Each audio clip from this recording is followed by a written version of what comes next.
thank you for coming in again, Mr. Bell, and for your work. I was at the presentation that Micheál Martin organised, and I heard much of what you had to say, and it's extraordinary work. And it was after that presentation that Micheál and myself and yourself had a discussion about this committee and coming in here, because certainly I've been on the Foreign Affairs Committee for a number of years, and we hadn't heard about your work. But thanks to this meeting, which the chairman has organised and the members supported the call for this meeting, I think it has done great work in terms of highlighting it. It was on Morning Ireland this morning, and that again, you know, will make people aware that there is support out there, because obviously in the trauma that people experience, they do not know where to go.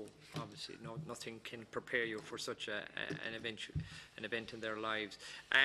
But I also would agree with my colleagues here, even, you know, in terms of the application, we will be supporting it and we will be chasing it up. So when it goes in, if you'd write back to the chairman and let us know that it has gone in, even a draft set of accounts, I know there seems to be some confusion, but we will get clarity on that, and I understand that they are very particular, as they should be, on the issue of money. But what you're looking for in terms of administrative costs, so that the 100% of everything that is raised goes to the cause and the purpose for which it is desired.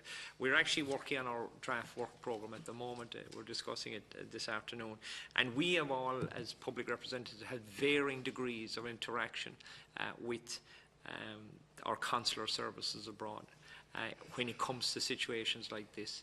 And you actually have more knowledge than this entire room combined, because in every different jurisdiction in the world where Irish people are, you would have been dealing with our consular service. And it would be very helpful to us in the committee, but in general to our Department of Foreign Affairs and to our citizens, if we could have a standardised system in terms of interaction, and things that have gone right and things that have gone wrong.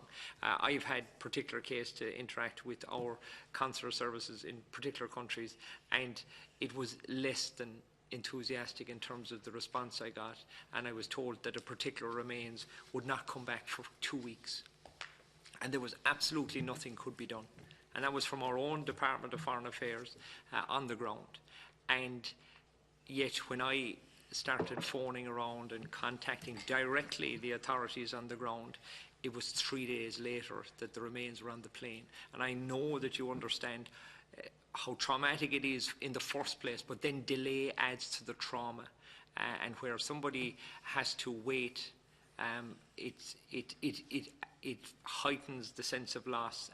And obviously when you're in another country, when you're flown out from Ireland and you're in a country and you know nobody, and there is no support network on the ground, as can often be the case, because the Irish Embassy can be a long way away, and even a consulate can be a long way away, and you're in it's a non-English speaking country. Even translators, all that kind of stuff that may not be provided by our consulate should be provided. So anything that you could tell us on how we should have a standardised system, and I could not believe the response I got from our consulate. Most of it has been absolutely excellent, but what I want is a standard whereby a citizen of the state can expect and should expect the following to happen from our consulate on the ground when a loved one passes away, and that they shouldn't be told, well, there's nothing we can do.